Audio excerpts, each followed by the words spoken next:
El COVID trajo secuelas en el mundo, en nuestro país, y Entre Ríos no estuvo al margen. Hubo demasiadas muertes y cientos de afectados por la enfermedad. Muchos de ellos en el propio sector de salud de la provincia, aunque poco y nada se conoció en todo el tiempo en que se extendió el virus por este territorio. Hubo dolor e impotencia y heridas que no terminan de cerrar, por más que hayan pasado 4 años de los inicios de esa cruda pandemia. Quería comunicarles que a todos los ciudadanos de la provincia de Entre Ríos que he instruido a la ministra de Salud y a todo su gabinete, a todo su equipo, para decretar la emergencia sanitaria en todo el territorio de la provincia, en consonancia con las medidas nacionales que ha tomado el gobierno respecto de la situación que se está atravesando en nuestro país y en el mundo.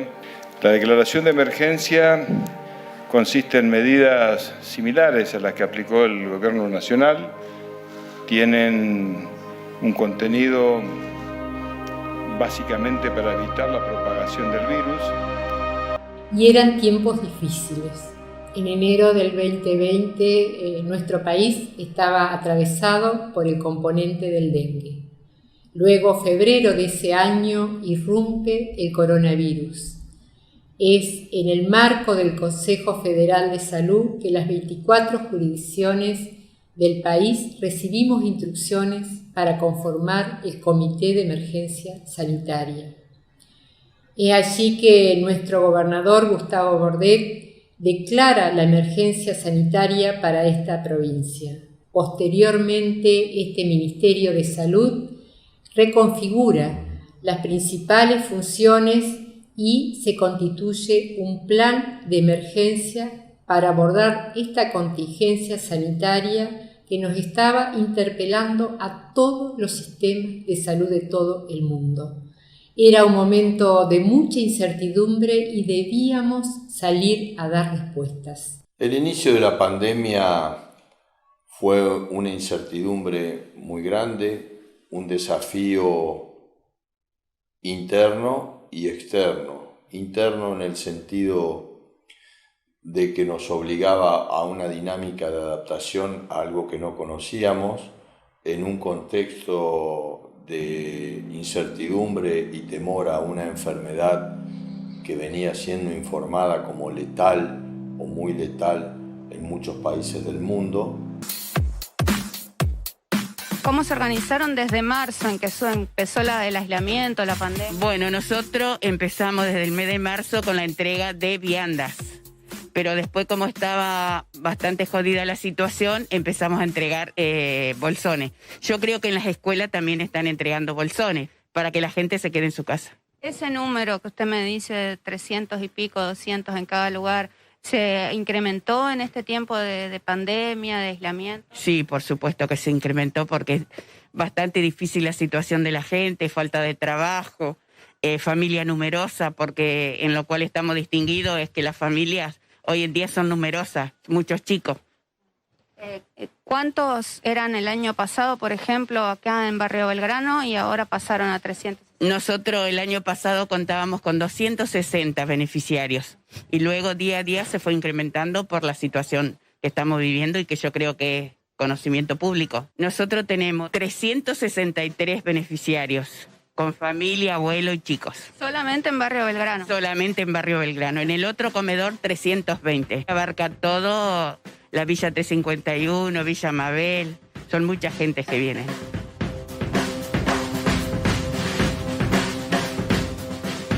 ¿Cómo han trabajado en estos 6 meses en que empezó la pandemia? Y hemos trabajado a full. Hemos tenido más demanda, la familia cada vez se acercan más. Trabajamos todos los días, de lunes a viernes al mediodía. damos la comida y después por la tarde, por una cuestión de que se han sumado muchos merenderos, le doy lugar a algunas de las copas de leche que están ahora, entonces doy 2 veces en la semana la leche. Sería lunes y viernes a la tarde, aparte de la comida de todos los días, digamos. Protegiéndonos, respetando el protocolo, tomando todas las precauciones necesarias con respecto al COVID.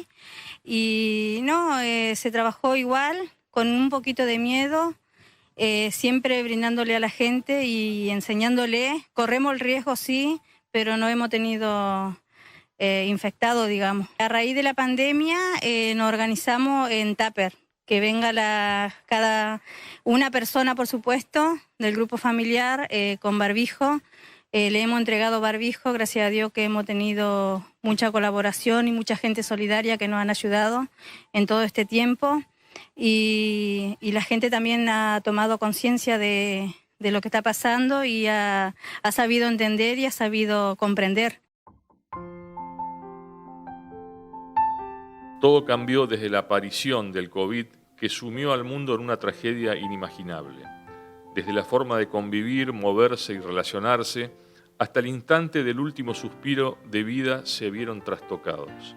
Hubo hospitales cubiertos en toda su capacidad, hubo morgues saturadas y en cementerios como el de Paraná había un sector específico para sepultar a quienes fallecían por COVID. Y lo mismo se dispuso en el cementerio de Concordia. Fue necesario definir y diseñar un plan de trabajo para ayer, digo yo, con mucha celeridad, donde no tuviéramos flancos débiles, donde era necesario poner toda la energía para que todo saliera bien, para que no hubiera fallas, porque una falla significaba un riesgo muy grande para nuestra población. Fue una situación inédita para mí y para todos los que estamos trabajando en salud. En 30 años de médico, uno nunca le tocó vivir una situación parecida a esta. Situación que la empezamos a vivir con incertidumbre primero y con temor también. ¿Puede producirse algún caso aquí en la Argentina? No, hasta ahora no tenemos ninguna posibilidad que no sea un caso importado, ¿no es cierto? El calor mata el virus. Que la Argentina era uno de los 5 países que en la pandemia más había preservado el empleo. Un chico se recibe un poco antes o un poco después, no le cambia mucho la vida a nadie. Comenzó con la clase media y media alta que viajaba. Imagínense lo que hubiera sido esta pandemia con Macri gobernando, una catástrofe. Querían salir a correr, salgan a correr. Esta es la consecuencia, la que les acabo de mostrar. No es que no vaya bien, no va menos mal que el resto, que no es poco. Estamos dando una batalla con buenos resultados. Si hoy mucho de lo que está pasando tiene que ver con cosas clandestinas, reuniones, asados, mateadas. Inimaginable que si no tenemos vacuna vayan cientos de miles de porteños y bonaerenses del conurbano a la costa. El laboratorio ha firmado un acuerdo con la Fundación Slim para producir entre 150 y 250 millones de vacunas. A la Argentina le fue mejor con el coronavirus que con el gobierno de Biden. Es al mismo tiempo una ciudad que nos llena de culpa, de verla tan opulenta, con la posibilidad de vacunar a 750.000 personas con la vacuna de Pfizer. Estamos trabajando con el Fondo Soberano de Rusia para que podamos llevar adelante un acuerdo de Estado a Estado para la provisión de vacunas. Vamos a poder contar con las dosis suficientes para vacunar entre enero y febrero a 10 millones de argentinos y argentinas. Tenemos aseguradas, como ustedes saben, más de 51 millones de dosis. Marca el comienzo del fin de la pandemia. El presidente Fernández le contó a Putin cómo estaba nuestra situación. Nosotros agradecimos la actitud del presidente Putin.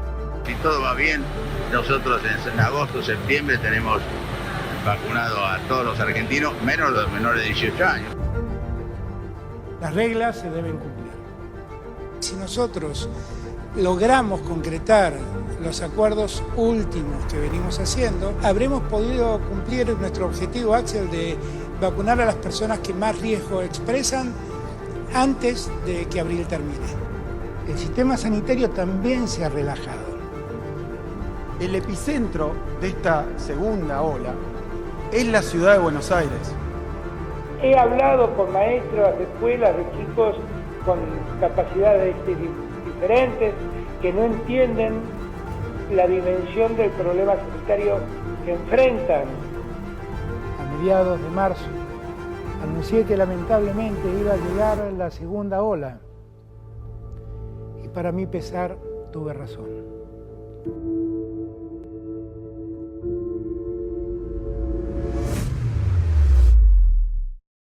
La pandemia creo que fue un examen muy feo, ¿no? Un momento muy complejo, con muchas pérdidas humanas. Pero bueno, también mucha gente salvó su vida gracias al accionar del sistema sanitario. Y realmente recuerdo esos momentos de subir a las ambulancias a personas en estado crítico, en donde cada minuto contaba, y que después te enteres que esa persona llegaba como correspondía y que salvaba su vida, era una sensación inigualable. Más para nosotros que hemos trabajado en salud toda la vida, en donde cada éxito terapéutico realmente es sentirse, no solo por lo que significa para la persona que ha salvado su vida. En lo personal nos llena de fuerza y orgullo de decir, se hizo lo que se tenía que hacer en el momento que se tenía que hacer y logramos los resultados a favor de la vida de una persona. Inicialmente, a los médicos y trabajadores de salud se les dedicaron aplausos, pero luego fueron discriminados en sus propios barrios o domicilios. Tuvieron más de un año de trabajo sin descanso, quedaron al límite de su capacidad física y mental.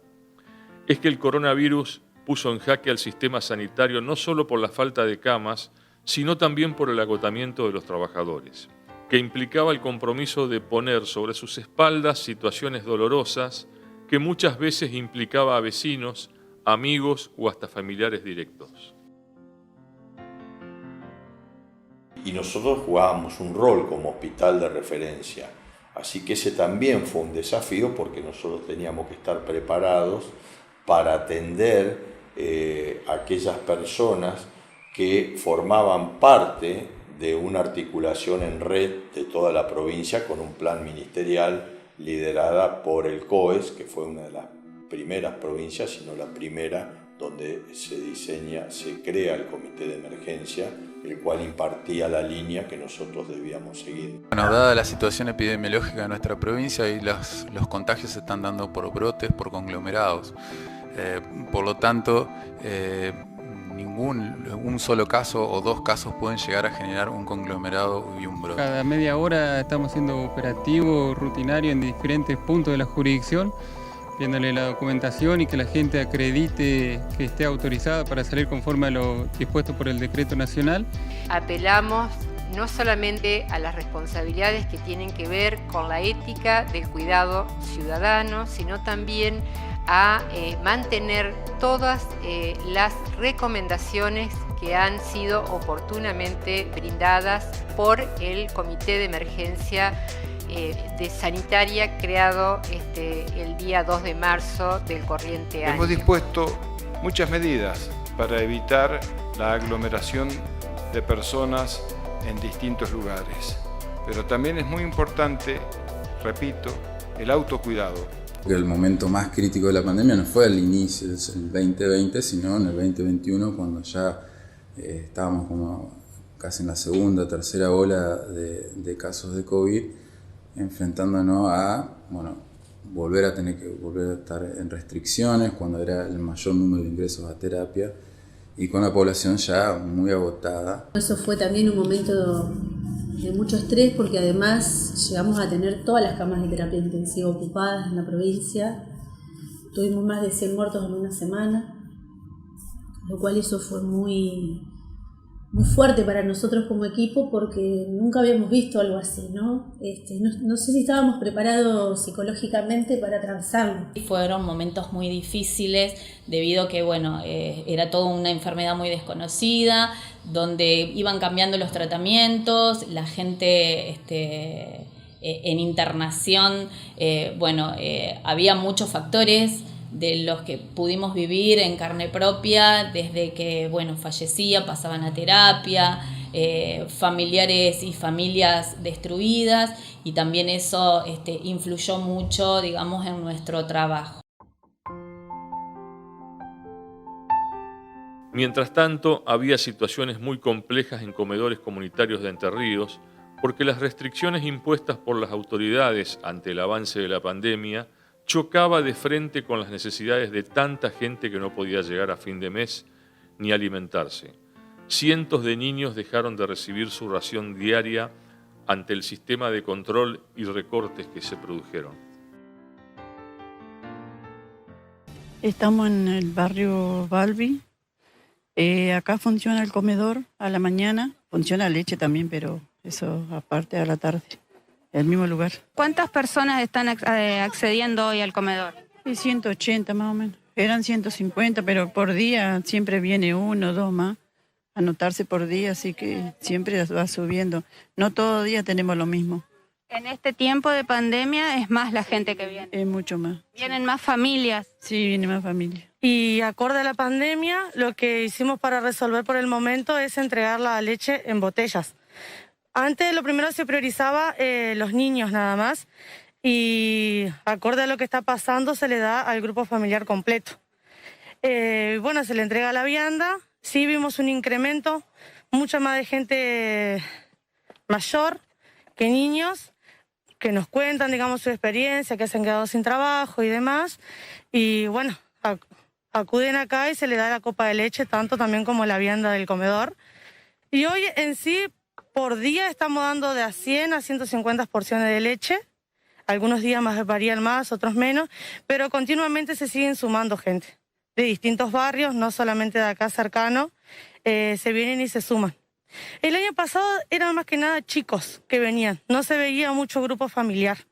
La gente mayor también era muy poca la que venía y se le entregaba a los chicos de acá del barrio 80, 90 porciones. A medida que va pasando los días y el tiempo y la situación se sigue empeorando, se siguen sumando. Nosotros lo que hacemos es recibir la botella, a lo cual procedemos a desinfectarla, la lavamos, le ponemos alcohol y la dejamos. Le decimos a una hora determinada que la vengan a buscar y se la entregamos de la misma forma, con barbijo, con máscara, siempre con alcohol y así. Y lo que hacemos también es que reducimos los grupos.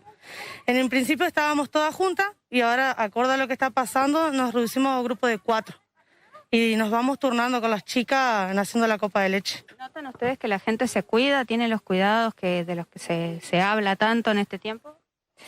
Y lo hacen como pueden, digamos, porque no todos pueden disponer de tener siempre alcohol en gel.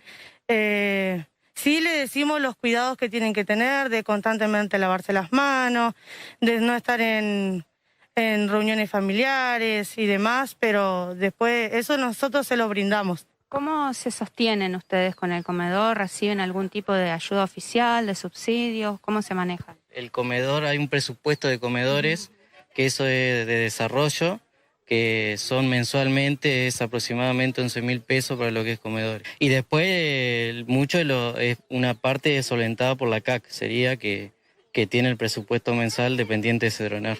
¿Y hoy por hoy eso les está alcanzando?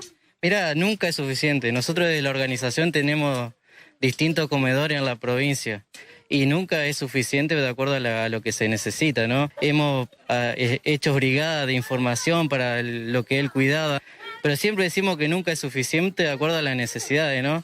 Hoy lo que está en eje de discusión es como hoy se está discutiendo el impuesto a las grandes fortunas, que eso es necesario para sostener lo que es mantener una cuarentena sin poder solventar lo económico es muy difícil.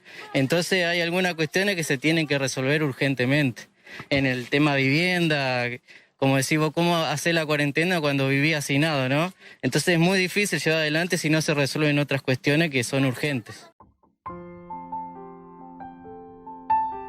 El rol del Estado y de los funcionarios fue determinante en esta historia de la pandemia por el COVID. Nadie dudaba del compromiso de quienes conducían salud, de la mano de la entonces ministra Sonia Velázquez, pero esa actitud de muchas veces no se veía en funcionarios de otras áreas e incluso en algunos municipios de la provincia. ¿Qué fue lo peor de estos 208 días en la pandemia, con la pandemia y estando gobernando el principal municipio de la provincia? Lo más difícil fue, buscarle distintas alternativas para poder proteger la actividad económica, ¿no? Desde el primer momento trabajamos con el gobierno provincial para aportar todo lo que se nos requería desde el sistema de salud del municipio, siempre lo hemos hecho. Bueno, lo más difícil era ir paso a paso con la interpretación y el acompañamiento de todos para que las actividades económicas pudieran desarrollarse como se vienen desarrollando aquí en la ciudad de Paraná. Eso tal vez fue lo más difícil, lo más crítico, porque al principio hubo una adhesión permanente y después, bueno, hubo que trabajarlo. Pero fue un desafío y creo que lo hemos superado con el acompañamiento de todos. Hoy podemos ver todas las actividades económicas que dependen de alguna manera de regulación del municipio que están funcionando sin inconvenientes. Mientras tanto, había que seguir atendiendo pacientes todo el día y todos los días, por más cuestiones burocráticas que podían existir, por falta de recursos o incluso de personal. A veces éramos pocos médicos para tratar a tanta gente. Esa fue la mayor dificultad, que tratamos de pilotearla. Pero se complicaba porque la demanda era mucha y más a veces cuando uno es un hospital zonal, es local, digamos. Entonces llega gente de todos lados, no solo la del pueblo, que ya es bastante.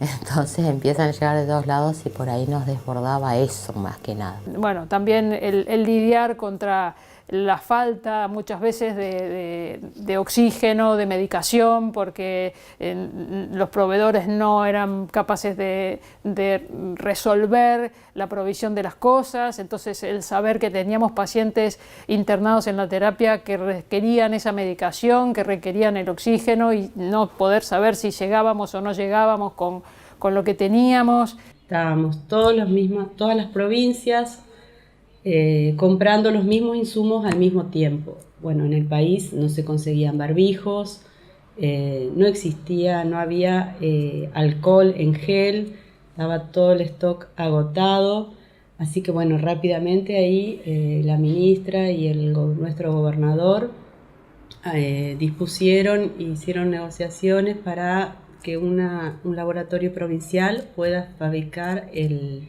alcohol en gel. En cuanto a los barbijos, bueno, tener disponible, era todo contado contra entrega, se conseguían muy poquitas cantidades, hubo momentos de mucha tensión, sobre todo lo que fue conseguir los primeros barbijos N95, que eran para nuestros profesionales de las terapias, y la protección y la bioseguridad del personal que debíamos garantizar como funcionarios del Ministerio de Salud. Fue muy difícil porque en un momento pensamos que no íbamos a tener el equipo de protección personal que nuestros trabajadores necesitaban.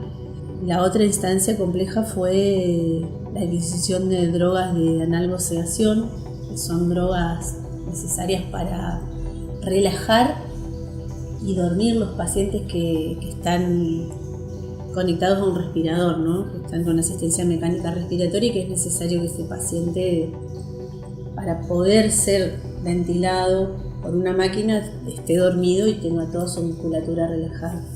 En la etapa más crítica tuvimos, por ejemplo, picos de 1000 consultas en un día, cuando el 0800 funcionaba a las 24 horas. Y esos picos de consultas fueron por los DNU, o sea, con los decretos de aislamiento. Y después la demanda de consultas aumentaba en relación a los picos de la pandemia. A mayor cantidad de casos que había en la ciudad, en la provincia, a nosotros nos aumentaban las consultas de las personas que estaban con síntomas o querían saber si se tenían que aislar o no, si eran contacto estrecho o no, dónde tenían que consultar. Desde la primera semana de marzo que estamos trabajando para esto, no hay otro plan. Todos nuestros días son por y para esto. Y las sensaciones fueron especiales, ¿no? Porque nosotros desde las bases fuimos formados, todos los profesionales de salud, fuimos formados para cuidar al otro y nunca aprendimos a cuidarnos nosotros. Y tampoco el sistema de salud se adaptó para cuidarnos a nosotros. Entonces sufrimos lo mismo que la sociedad, el aislamiento, la discriminación, el no ver a nuestros familiares, sumado a eso el miedo de estar en primera línea, ¿no? Porque no dejamos de tener miedos. Pero es un miedo que te lleva a la acción, es un miedo a seguir trabajando, a seguir acompañándonos y, por supuesto, a la par, preparándonos científicamente, porque amén de que toda nuestra vida profesional, quienes hacemos cuidados intensivos, nos preparamos para tratar a estos pacientes, hoy se nos resulta un poco más fácil porque tenemos un saber aprendido, pero esto fue nuevo, es una patología nueva. Una nueva forma de ventilar a los pacientes, una nueva forma de oxigenar a los pacientes y una nueva forma de trabajar con los pacientes. Con un paciente solo.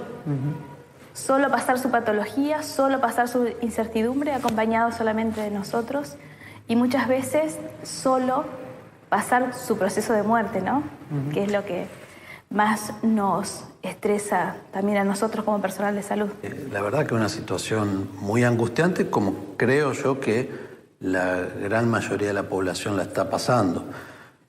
Por ahí tenemos el agregado de estar viviendo esta situación profesional sumamente estresante y ni hablar si la situación sanitaria llega a una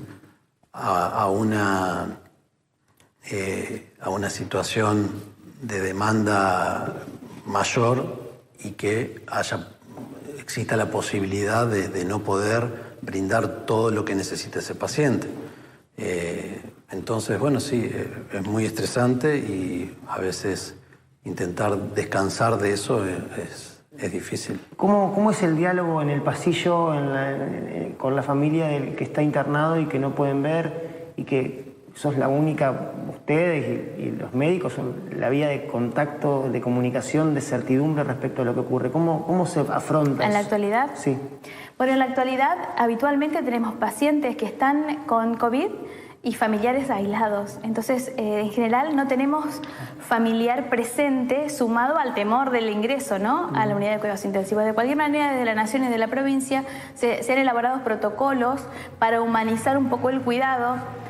Entonces, dentro de nuestros ámbitos hemos tratado de adaptar esas normativas para hacer un poco más humana la situación. Nosotros, si bien estamos entrenados en algunas situaciones a dar buenas y malas noticias, esta pandemia nos ha plantado un escenario totalmente distinto, que es justamente a veces ni siquiera poder dar esas noticias cara a cara, lo cual en algún aspecto complica las cosas.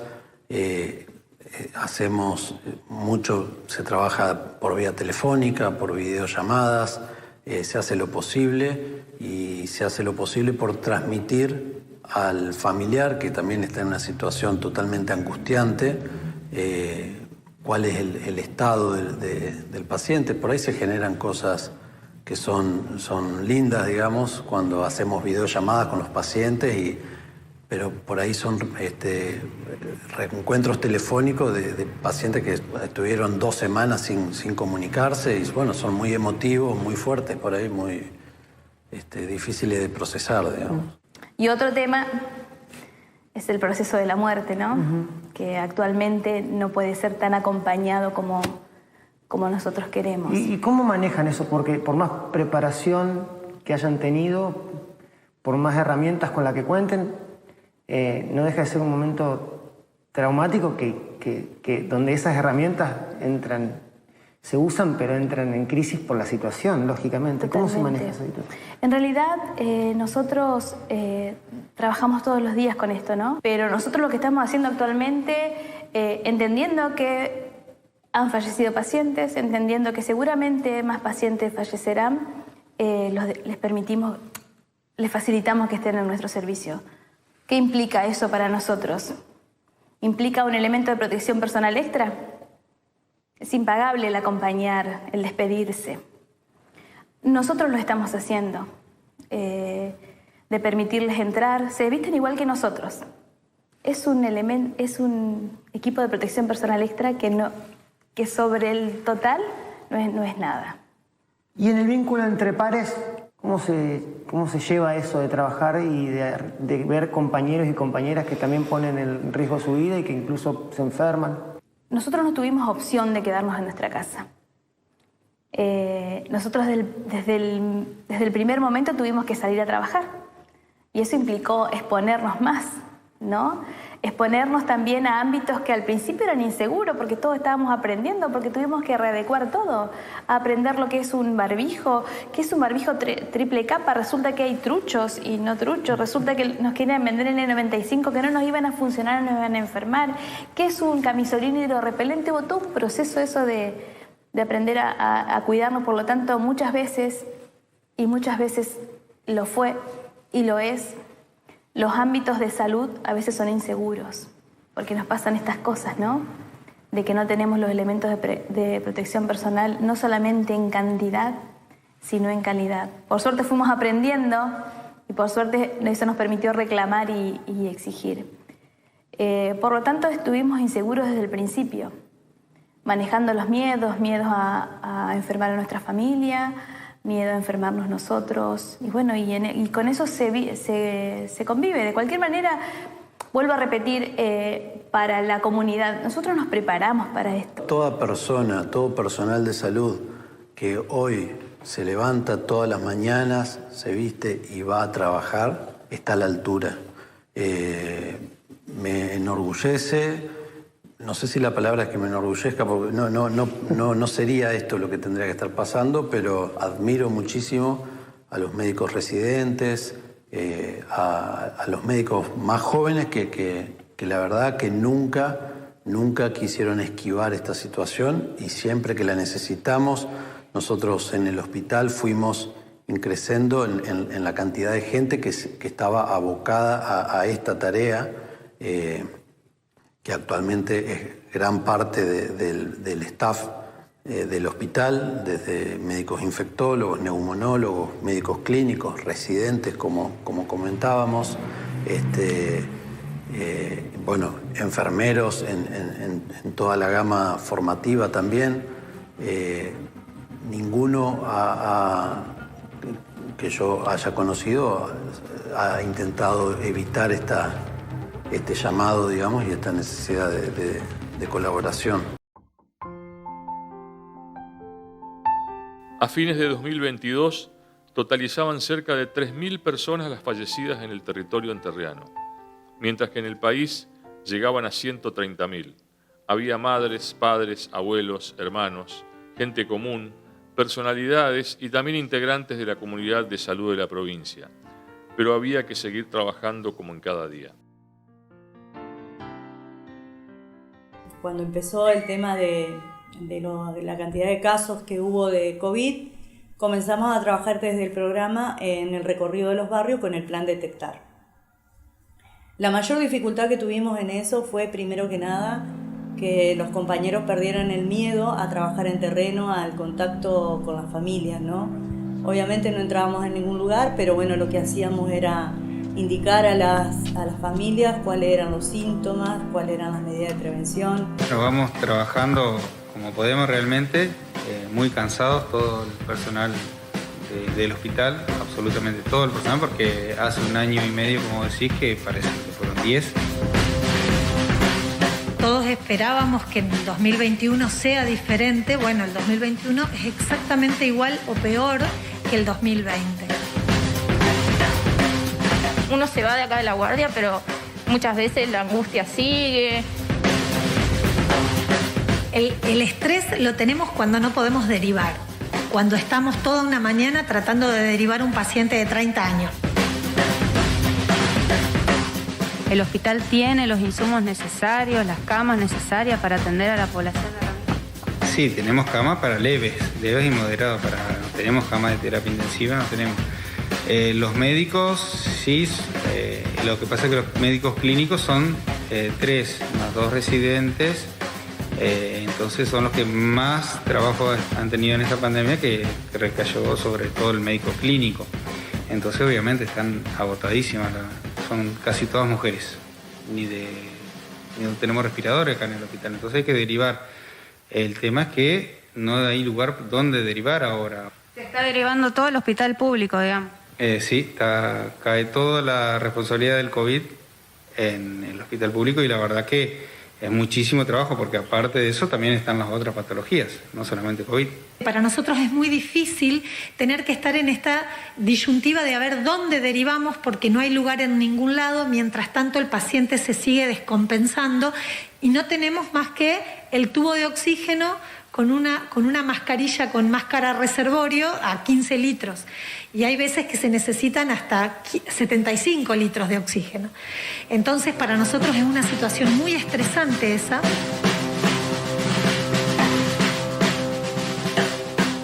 ¿Qué forma afecta esto a ustedes como médicos, como personal de salud? ¿Los afecta también en lo anímico, en la cuestión personal? Y por supuesto, porque imagínense que tanto trabajo que tienen los médicos, que llega un momento que uno se agota, porque no hay descanso, no hay fin de semana, no hay horario, no solamente el trabajo acá, sino también el trabajo telefónico que se está haciendo, que es muchísimo. La gente que no respeta, que se quejan, porque se te quejan encima, pero bueno. Estamos para atenderlos igual y bueno, veremos, saldremos de alguna u otra forma, vamos a salir adelante. La gente al estar cansada ya no tiene ganas de cumplir determinadas normas. No se usa bien el barbijo y esto digo en forma generalizada, no es solamente acá. Se realizan reuniones igual, donde no hay ningún tipo de cuidado. La gente tiene síntomas y no consulta inmediatamente, piensa que es un resfrío como el de todos los años. El tema es que este año un resfrío común o una alergia, como no es la alergia de todos los años, puede ser COVID este año. Yo hace 14 años que trabajo acá.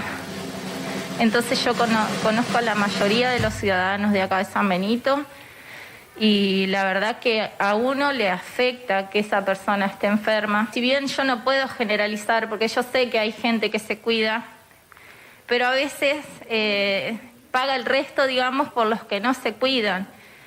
Y yo estoy notando de que si bien al comienzo de la pandemia, digamos, como que la gente, yo no sé si era conciencia o era miedo lo que tenía, que se cuidaba más, pero yo creo que ahora se han relajado demasiado y la gente no está tomando conciencia de lo que es la situación, de que va a llegar un momento en que si esto no cambia, el sistema de salud se va a saturar, tanto el personal humano como los recursos que hay, la oxigenoterapia, las camas de terapia.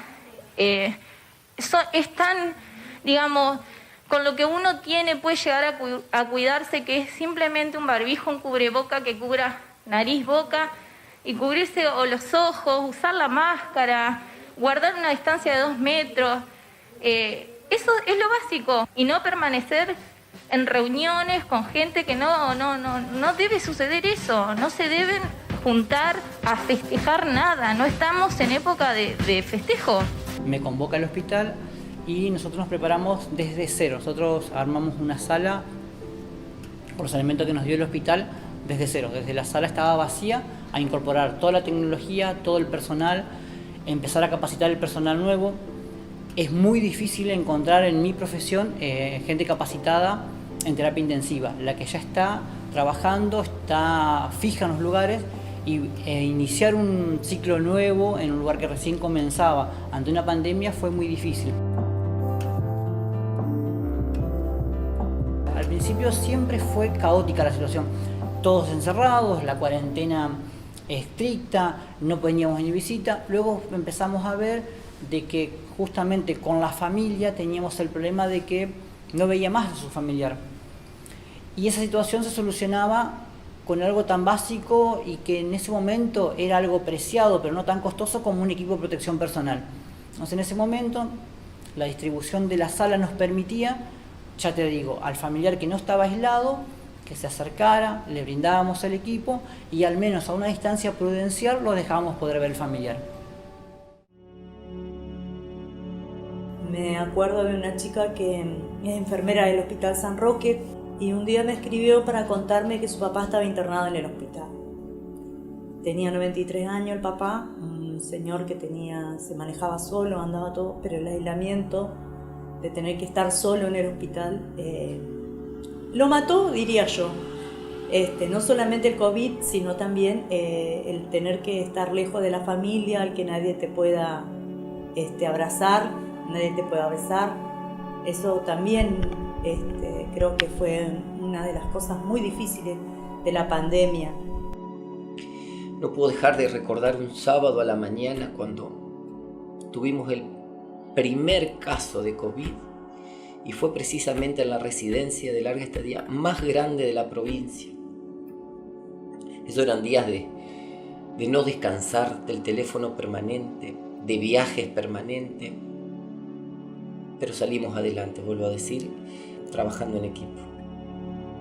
Lo más interesante que nos pasó es que esta línea divisoria entre el subsector público y el subsector privado de pronto desaparece, porque teníamos que conformar una sola unidad de atención ministerial en este caso. Entonces el insumo, el paciente no tenía obra social, no tenía color político, el paciente no tenía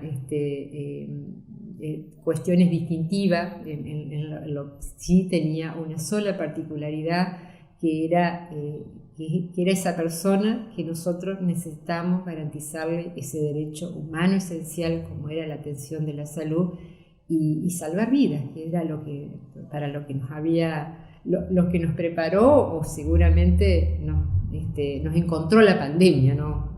en este rol indelegable que tenemos como funcionarios del Estado de poder garantizar la salud de la población.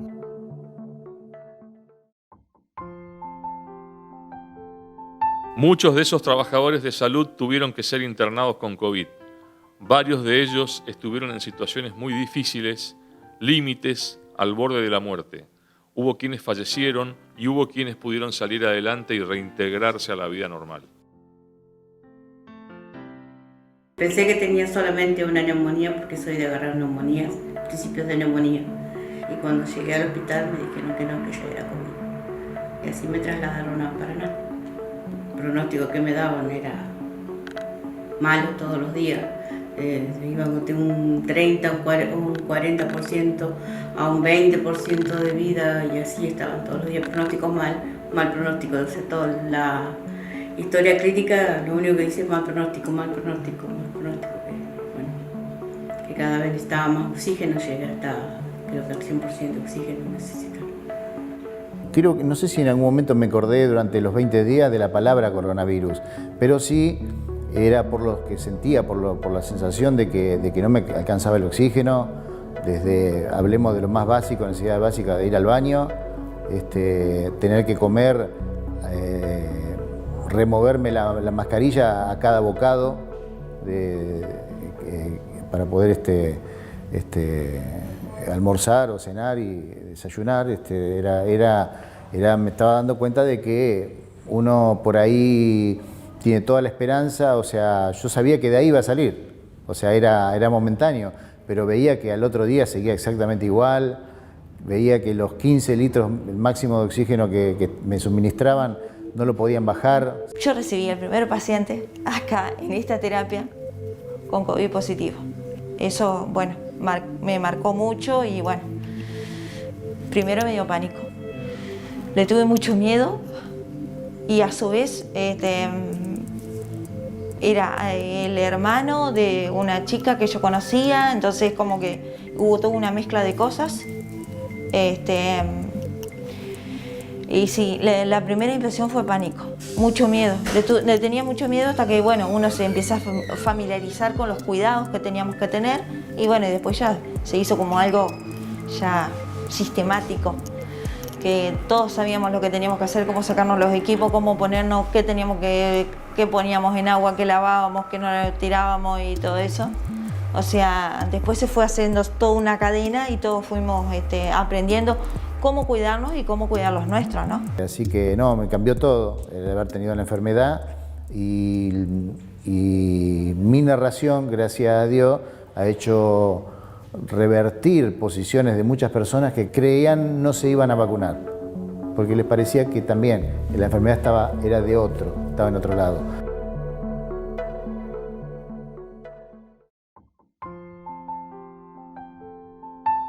Hubo un antes y un después de la llegada de las vacunas a Entre Ríos. Fue como un retorno de la esperanza y de la vida, más allá de las críticas, de los antivacunas y de algunas instancias de organización que hubo que superar. También un momento emocionante, digo, para mí, fue cuando me vacuné por primera vez.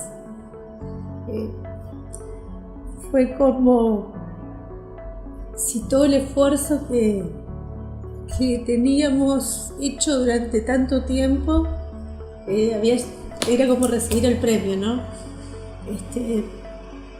A pesar de todas las adversidades que tuvimos, ¿no? Porque ustedes saben todo lo que pasó con las vacunas, y todo lo que se dijo de las vacunas y todo lo que gran parte de lo mediático y de la oposición al gobierno dijo sobre las vacunas.